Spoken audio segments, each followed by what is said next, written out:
Hello বন্ধুরা, আজকে আপনাদের সাথে শেয়ার করে নেব বাড়িতে বসেই নিমকি বানানোর পদ্ধতি।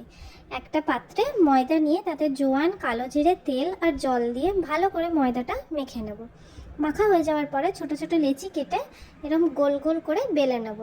বেলা হয়ে যাওয়ার পরে নিজেদের পছন্দ অনুযায়ী শেপ দিয়ে আপনারা এটাকে কেটে নেবেন। কাটা হয়ে যাওয়ার পরে একটা পাত্রে ভালো করে ওগুলোকে রেখে দিয়ে আর ওপর থেকে হালকা একটু ময়দা দিয়ে দেবেন।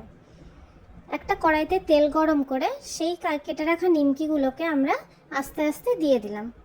অবশ্যই মনে রাখবেন যখন নিমকিগুলো দিচ্ছেন তারপরে গ্যাসটা যেন লো থেকে মিডিয়াম ফ্লেমে থাকে, না হলে কিন্তু নিমকিগুলো ভেতর থেকে কাঁচাই থেকে যাবে আর ভালো করে ভাজাও হবে না।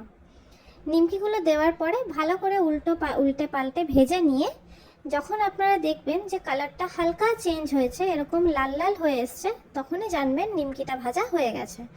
যখন হয়ে গেছে নিমকিটাকে ভালোভাবে তেল থেকে ছেঁকে তুলে নিয়ে অন্য একটা পাত্রে রেখে দিলাম।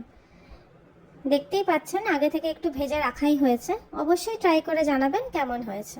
ধন্যবাদ।